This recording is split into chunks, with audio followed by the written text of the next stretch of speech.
Good morning, students. Class 12 Mathematics, Chapter 13 Probability. बेटा exercise 13.5 deleted in your syllabus for this year और chapter 13 के अंदर ही 13.4 में हमें सिर्फ प्रोबेबिलिटी डिस्ट्रीब्यूशन तक करना है, मीन एंड वेरिएंस नहीं करना. Today we are discuss new exercise, that is miscellaneous exercise of chapter 13. Question number first, at A and B be two events such that probability of A is not equal to 0. Find probability of B given A if first part A is a subset of B, second part A intersection B equal to phi. Phi means null set. The very first part, A is a subset of B. बेटे आपने definition पढ़ी है, subset का मतलब A small set है, B big set है. A में elements हो गए 1 2, B में हो गए 1 2 3. अगर मैं दोनों का इंटरसेक्शन लूँ, एग्जाम्पल लिया है, एक स्मॉल सेट है, बी बिग सेट है, ए में मैंने 1 2 ले लिया, बी में 1 2 3 ले लिया. सबसेट का मतलब ए के सारे एलिमेंट्स बी में होने चाहिए. अगर इन दोनों का कॉमन लूँ, इंटरसेक्शन लूँ, दोनों का कॉमन क्या है, 1 2 यहाँ पे है, 1 2 यहाँ पे है, 1 2 आ गया. और 1 2 क्या चीज़ है, ए है. 1 2 क्या चीज़ है, ए है. तो ए इंटरसेक्शन बी हमारी किसके इक्वल आ गया, ए के इक्वल आ गया. ठीक है. अगर ए बी का सबसेट है तो दोनों का इंटरसेक्शन में क्या आ जाएगा, हमारे पास ए आ जाएगा. मुझे probability of B given A निकालना है. बी गिवन ए का फॉर्मूला क्या है, B intersection A divided by probability of A. By equation 1 से ए इंटरसेक्शन बी ए के बराबर है, तो ए इंटरसेक्शन बी की जगह ए आ गया, और डिवाइड में भी पी ए है, पी ए से पी ए कैंसिल हो गया, आंसर कितना आ गया, 1 आ गया. Second part, A intersection B phi है. बेटे फाई की प्रोबेबिलिटी क्या होगी, 0. तो मुझे P of B given A निकालना है. फॉर्मूला होता है B intersection A divide by probability of A. B intersection A क्या है, 0 divide by probability of A. Answer क्या आ गया हमारा, 0 आ गया. Second question, a couple has 2 children. 2 children का मतलब सैम्पल स्पेस में दोनों बॉयज़ या दोनों बॉयज़ हो सकते हैं, दोनों गर्ल्स हो सकती हैं, एक बॉय दूसरी गर्ल हो सकती है. तो B1 B2 B1 G2 G1 B2 G1 G2. तो टोटल आउटकम हमारे पास 4 हो गए. Find the probability that both children are males. Find the probability that both children are males if it is known that at least one of the children is male. ठीक है. एक क्या है, both are males. both are males में क्या आएगा, B1 B2. It is known that का मतलब ये हमारा given है, ये हमारा क्या है, given है.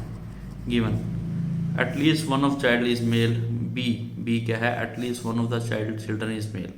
कम से कम एक मेल हो, दो भी मेल हो सकते हैं. तो एक मेल में क्या आएगा, B1 G2.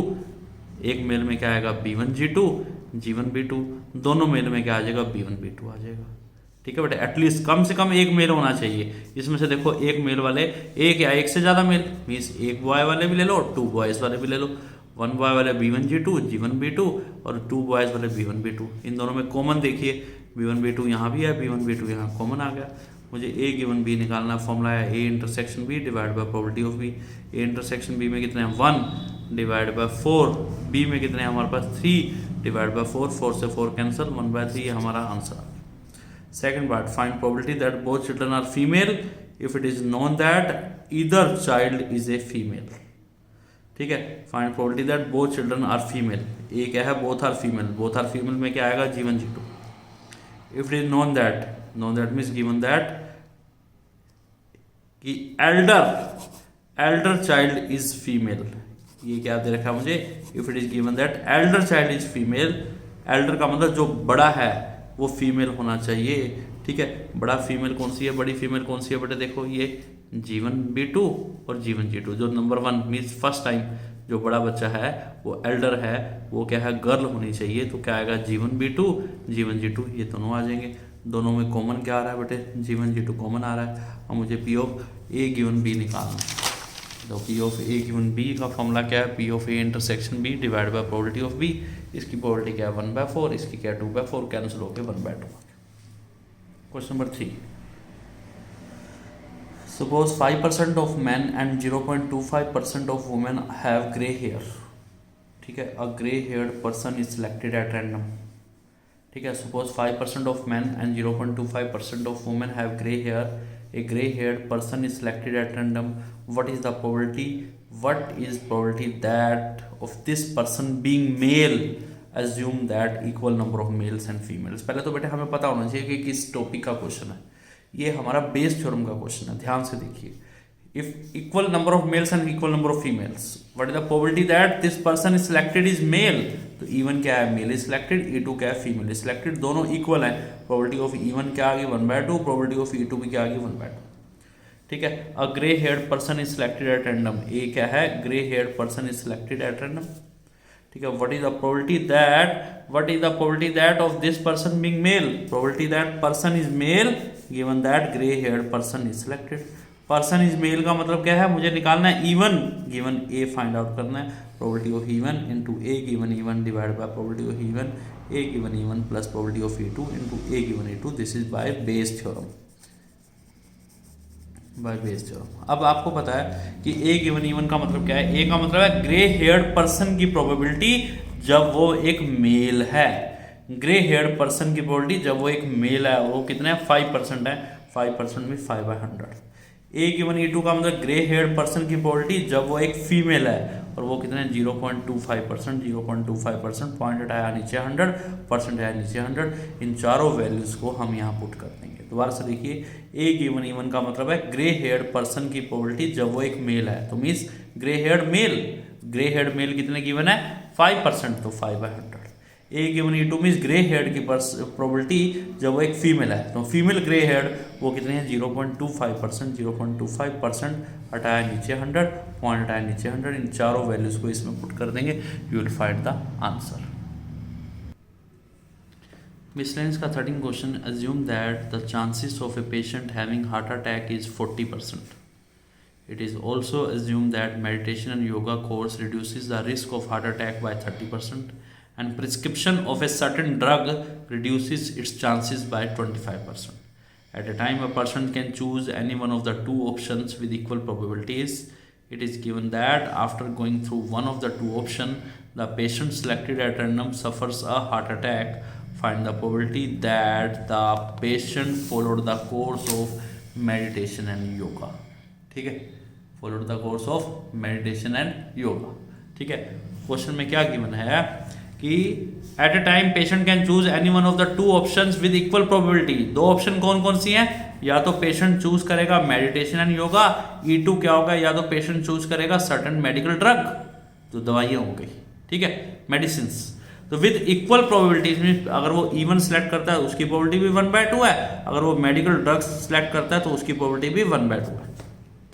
And patient suffer and heart attack is 40%। ए क्या है, पेशेंट सफर हार्ट अटैक, और उसकी प्रोबेबिलिटी भी मुझे दे रखी है, कितनी है 40% में 40/100। ए क्या है, patient suffers and heart attack, और उसकी प्रोबेबिलिटी क्या दे रखी है 40/100 गिवन है। और it is given that after going through one of the two option the patient selected at random suffers a heart attack. Find the probability that the patient followed the course of meditation and yoga. क्या निकालना, find the probability that patient followed the course of meditation and yoga given that he suffers an heart attack. Meditation and yoga वाला कौन सा है हमारे पास, E1, P of E1 given A निकालना, P of E1 given ए क्या, P of E1 into A given E1 divide by E1 into A given E1 plus P of E2 into A given E2। अब P of A given E1 का मतलब क्या है, P of A given E2 का मतलब क्या है, ए का मतलब क्या है हार्ट अटैक की प्रोबेबिलिटी जब वो मेडिटेशन योगा करता है। अब उन्हें कहा कि अगर वो मेडिटेशन योगा चूज कर रहा है तो हार्ट अटैक का रिस्क 30% कम हो जाता है। बेटे मैंने कहा अगर 30% रिस्क कम होता है तो चांसेस आने के कितने होंगे 70%। मान लिया कि 100% मान लो 1% को अटैक आने वाला है, लेकिन उसने मेडिटेशन योगा किया तो 30% चांस कम हो गए, तो कितने रह गए चांस आने के, चांस कितने हो गए 70%। 30% कम हुआ ना, 70% तो फिर भी हार्ट अटैक आ सकता है। तो वही तो कह रहा है पेशेंट के हार्ट अटैक की प्रोबेबिलिटी जब वो मेडिटेशन योगा करता है, उसने देखा 30% चांस कम हो गए, चांसेस आने के कितने 70% ऑफ हार्ट अटैक की प्रोबेबिलिटी, जो कि मुझे गिवन है, कितनी गिवन है 40/100। तो 70% of 40/100, 70/100 into 40/100। A given E2 का मतलब क्या है, पेशेंट के हार्ट अटैक आने की प्रोबेबिलिटी जब वो सर्टेन मेडिकल ड्रग यूज करता है, मेडिसिन यूज करता है, हार्ट अटैक आए, अब लिखा है ना कि and prescription of a certain drug reduces its chances by 25%।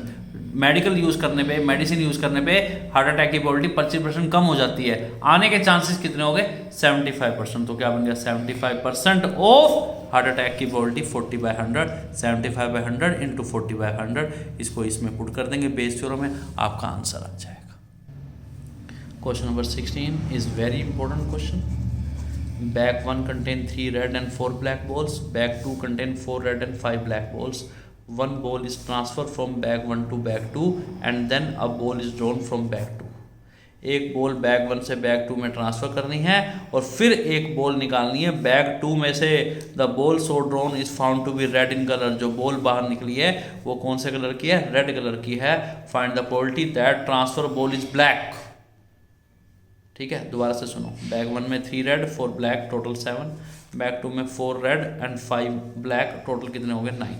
ये एक बॉल बैग 1 से बैग 2 में ट्रांसफ़र करनी है पर हमें कलर मेंशन नहीं है। अब हमें क्या पता, दो केसेस बन सकते हैं, या तो रेड बॉल ट्रांसफ़र होगी बैग 1 से बैग 2 या ब्लैक बॉल ट्रांसफ़र होगी बैग 1 से बैग 2। तो इवन क्या है? Red ball is transfer from bag 1 to bag 2 and E2 क्या है? Black ball is transfer from bag 1 to bag 2। तो रेड बॉल की प्रोबेबिलिटी कितनी है? रेड कितनी है? 3, टोटल कितने हैं? 7, 3/7। ब्लैक बॉल की प्रोबेबिलिटी कितनी है? ब्लैक कितने हैं? 4, टोटल कितने हैं? 7। ठीक है, उसके बाद क्या है बेटे? 4/7 उसने कहा and then a ball is drawn from bag 2 which is found to be red colour. जब एक बॉल ट्रांसफर हो गई, अब बैग 2 के अंदर से एक रेड बॉल बाहर निकालनी है। Is the event ball drawn from bag 2 is red colour, is in the red colour. ठीक है, find the probability that transfer ball is black. मुझे क्या निकालना है? ट्रांसफर बॉल ब्लैक निकालनी है। इधर देखो, find the probability that transfer ball is black. तो given that red ball drawn from bag 2। ठीक है, मतलब ट्रांसफर बॉल ब्लैक का मतलब क्या है? E2 गिवन A निकालना है मुझे, ये फाइंड आउट करना है बेस थ्योरम से। Probability of E2 into A given E2 divide by probability of E1 into A given E1 plus probability of E2 into A given E2। अब मेरे को probability of A given E1 और A given E2 की value निकालनी है। A given E1 का meaning समझो, पहले डेफिनेशन समझो क्या कहता है। Probability of A given E1 का मतलब A का मतलब रेड बॉल की प्रोबेबिलिटी फ्रॉम बैग 2। बेटे बैग 2 के अंदर पहले 4 रेड और 5 ब्लैक बॉल पड़ी थी। ठीक है, रेड बॉल की प्रोबेबिलिटी बैग 2 से रेड की प्रोबेबिलिटी निकालनी है जब ट्रांसफर भी रेड हुई है बैग 1 से बैग 2।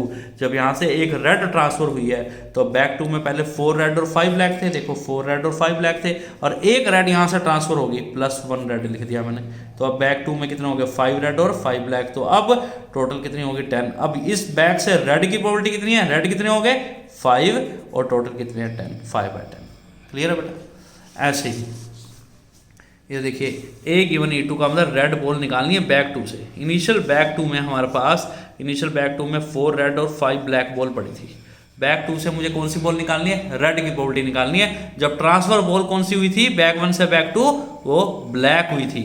ठीक है, बैग 1 से बैग 2 में ब्लैक, तो इसमें एक ब्लैक और आ गई। देखो ना, ट्रांसफर बॉल यहाँ से कौन सी हुई थी? ब्लैक हुई थी ना, यहाँ से ब्लैक हुई थी। अब इसमें ब्लैक क्या होगी? एक और आ गई, ब्लैक एक और आ गई। अब टोटल कितने हो गए इसमें? 10। अब निकालनी कौन सी बॉल है बैग्स पे? रेड बॉल निकालनी है। रेड की प्रोबेबिलिटी जब ट्रांसफर ब्लैक हो चुकी है, अब रेड कितने हैं? 4 बाय टोटल कितने हैं? 10। तो इस फॉर्मूले में पुट कर दिया, you will find the answer. Clear है बेटा? समझ आ गया? कोई डाउट हो तो बेटा मुझसे पूछ सकते हो। ठीक है, पर लेकिन होमवर्क कीजिए और मुझे सेंड कीजिए। ओके।